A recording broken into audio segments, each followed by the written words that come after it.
What's going on, Workforce? Brian and Chris here, and we're going to be talking Steam Deck, Final Fantasy 14, 11, Destiny. Essentially, what's the theory behind locking out people away from certain games?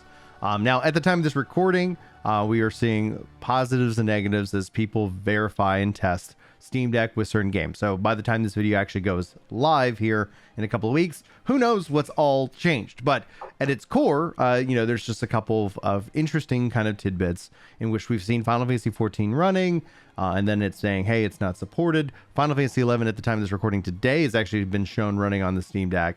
Destiny 2 says that they'll ban you if you run the game on the Steam Deck. And so there's also some kind of, we're getting a little bit of taste, or the question of, is this a parallel to GeForce Now being told, hey, don't run our games on this platform? And so we figured we'd sit down today and talk to you guys about like our thoughts about it, what, obviously some theories that we have, and what we are seeing being discussed here online. So obviously feel free to weigh in with your own thoughts, and we'll be sure to get caught up on those when Chris gets back into the country here as we pre-filmed this as he was heading out of town.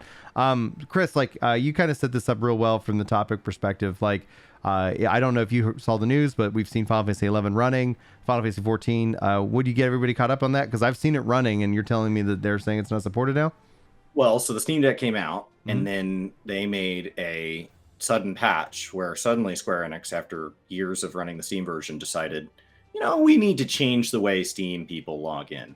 And then that is causing the launcher, from what I'm hearing, I don't have a Steam Deck, is causing the launcher to break and now is no longer going to run on the Steam Deck. And they're like, oh, well, that's because it's not supported. That's so weird. Our sudden update suddenly locked you guys out. That's so I don't bizarre. think that's necessarily weird. And so and so it feels like that was intentionally done with the Steam Deck in mind, just from the timing perspective. Maybe it wasn't. Maybe there was a security thing that needed to be updated within the Steam logins, but it feels like the timing is really perfect to be like, oh crap, we don't want people running it on this. Well, let's just change the way the login stuff works, and that will naturally make the Steam Deck no longer able to jump through those hoops. Well, at least for now, right? Because essentially, they have Proton layers or something, basically doing that emulation and allowing it to go. I think that's essentially what I look at that as, is because as I've pre-ordered my Steam Deck back when they first launched, I'm in the second quarter 2022, so I'm still excited for that. And I think having a Steam Deck is going to be a huge boon to my leveling and any racing and omnis and whatnot, just to have that flexibility. But what I look at that is that I connect the dots in terms of it's more the risk of non-supported software. So if I release an update, and say, hey, I've tested this update on, Edge, I've tested this update in Chrome, but I haven't tested it in Firefox. And then somebody comes and says, hey, it doesn't work in Firefox. My response is, go use it in Edge and Chrome. We know that it works there. And so when it comes down to it, from a Yoshi P's statements of he's tested, what platforms have they supported and tested, adding in Steam Deck, which runs a Linux kernel, which when it comes down to Linux, I'm like, all the more power for it. Stadia runs Linux. Linux is becoming more and more adopted within gaming, but what you have to have is demand, and Steam Deck could actually help make that more of a demand. The fact that it's not something that they're we actively test and say that this is going to work means that an update could come out and you're not going to have the experience that you think you have. And it's important for me as a publisher to say, this is not supported. If you run into problems, that's not on us. And then you get into the concept to kind of bring this into Destiny 2 is that they've got, anti-cheat software, which actually is supported on Linux. But I think that there's some part of that you want to make sure that we have this verified that it is good, so that if we start promoting it, we can say that. And when it comes down to cheating, Destiny was so rampant with cheating that it's I'm actually yeah, be careful about you don't want to sit here and be okay, how did this guy blink through and destroy us all? Well, it turns out he found a mod and was able to use the Steam Deck and kind of ruin the experience for everybody. And that's essentially kind of the risk that I started to see. Not necessarily that 14 is at risk for too much rampant cheating, but we have seen people attempt it. So cheating aside, right? Because a lot of times when something gets blamed as cheating, we're very quick to blame that thing. Like when WoW banned multi-boxers, they were like, well, it's because there's cheating. okay, but the cheating was already bannable on its own. So like you know, Yeah. it's like, well, people with blue shirts drive their cars too fast, so we're going Ah. to ban blue shirts. And that grabs all of the people who are driving too fast. Yeah, but it also grabs all the people who are not driving too fast. So like, Yeah. Cheating aside, because cheating is a constant cat and mouse game. Right. And so I can understand saying, hey, until we get this platform under control, but like, let's assume everybody can detect cheating on Steam Deck, or they can detect it server side or whatever. Or they're a game that doesn't care about cheating, because those games exist. Yeah. You know, what is the logic behind, we saw this with GeForce Now. So like, we've seen this before. A new platform comes online. What's the logic with saying that you will be banned as opposed to it is not supported, right? It's one thing if like I'm using a device or a service that I purchased access to incorrectly, and then it fails or breaks or whatever, and then I go out to Google and their official support page says, sorry, sucks. Maybe don't do use that. it incorrectly. Yeah. And like, then I'm like, okay, well, that's me. Like it said it there on the packaging. It said it on the safety labels. I ignored it. I did it. Their support page says, stop. Right. And like, it's frustrating because like, well, I wanted to use it incorrectly, but like, at least it's my fault. What's the logic behind the ban if it's not cheating, right? If they have the ability to detect cheaters. I think it's twofold. It's either that they're assholes, or that essentially it's a automated processing of the system, in which that like you don't really have so much human driving, like, oh man, a human's like reviewing every law. Oh, we got, this. It's that the system is set up in such a way that it's like, okay, like this has to be running. These are the situations that we have to detect. And if not, we're going to automatically take a hard line stance because we're trying to protect something in the business. We're trying to, preserve some quality of life. And it's kind of the same, in a way, like, hey, we're going to make this an obligation. We're going to make this like necessary. And you're like, all right, well, do you need to use that language? It's like, well, we're talking to humans. For the most part, we don't. But there's still going to be people who are going to like, oh, they said that it wasn't supported. They didn't like phones on airplanes. Yeah, exactly. It's like phones on airplanes. It's a handful of frequencies on a handful of devices that cause problems. Yeah. But rather than have every single person check their current software and hardware installation and what version and all that, we're just say like, let me just shut your phones off for an hour. It's cheaper too. Can we do that? Yeah.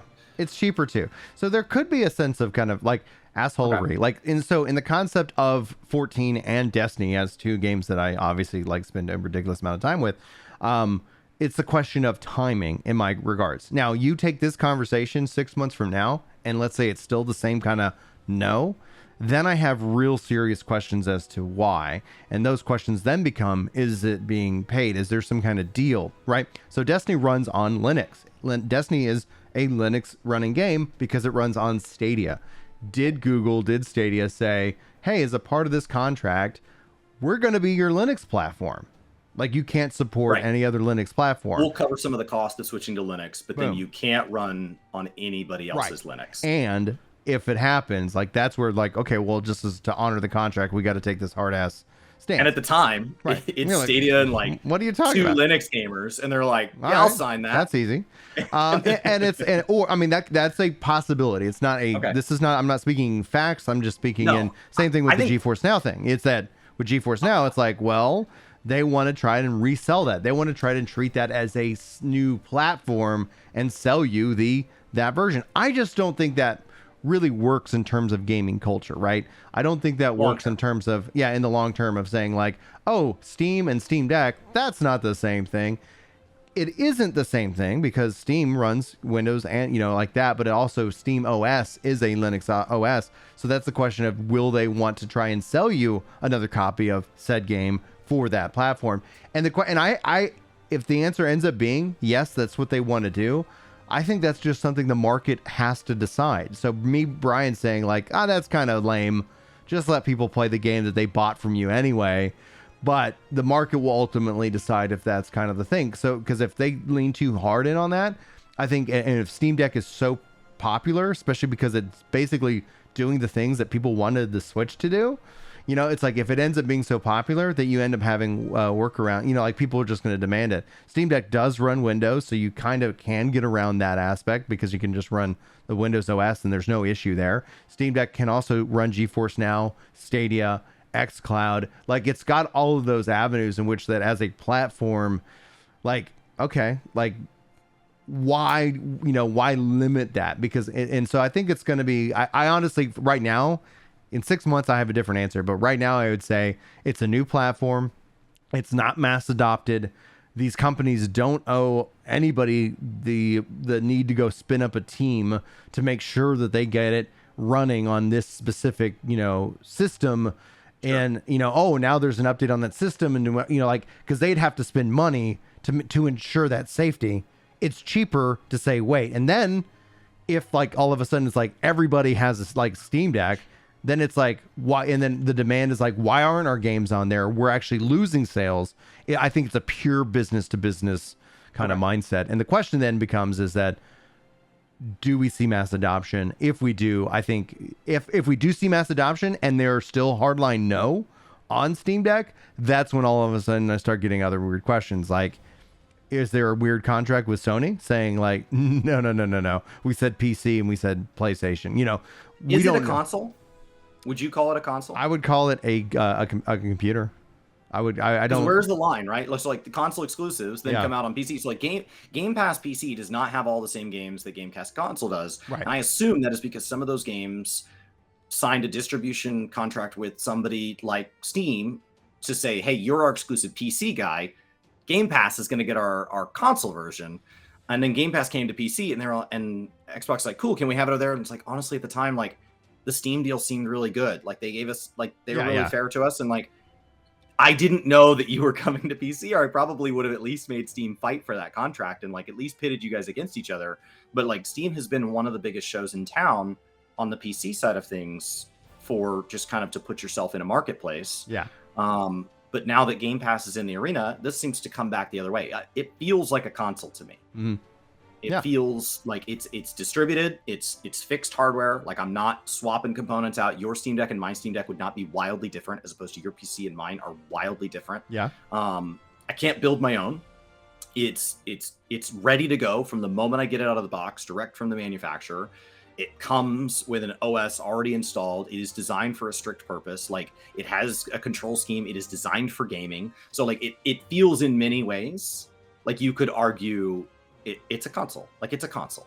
I mean, at the same time, like it boots up Windows, but like so does my Xbox. Yeah, right. So like as this line gets blurrier, I would still put it on the console half. Right, but I think that's kind of where we see the future in and of itself going, is that flexibility, right? Like that blending, that hybrid, that, like, okay, just play the games. Like, just play the games. Like, at the end of the day, like these, trying to push hardware, is a more timing thing. And that's where, that's how I see it internally, where when we look at Xbox and PlayStation, and now we look at Steam, where Microsoft's bringing their games to Steam. I think that's very telling. I think the question will be interesting to see is that after the Blizzard Activision, do they still continue to bring their games to Steam, or do they say, hey, we got Battle.net, now all this stuff's over here, yo?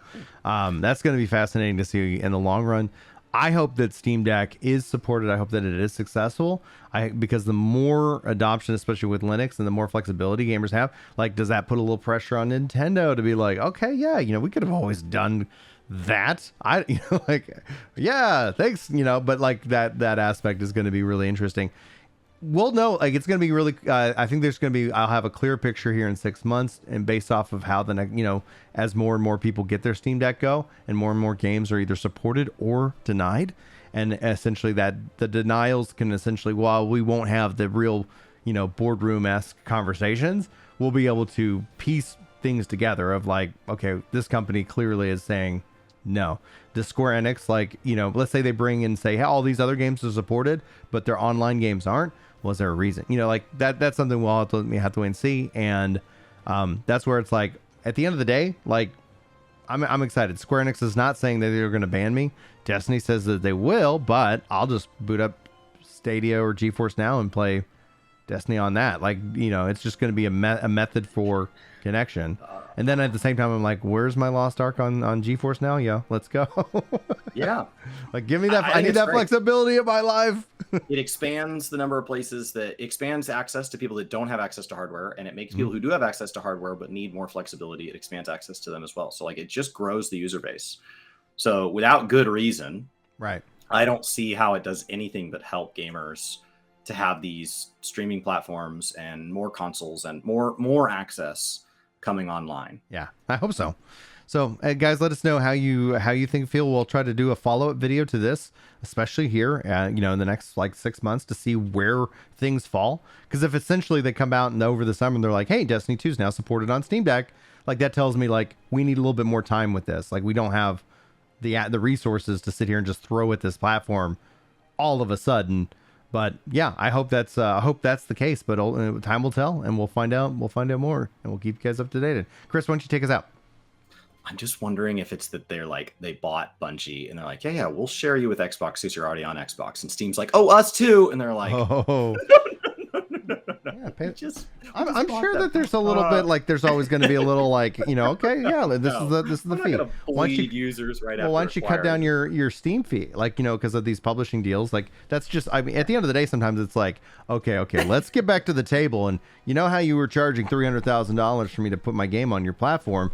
What if it was $200,000 and I'll put my game on your platform?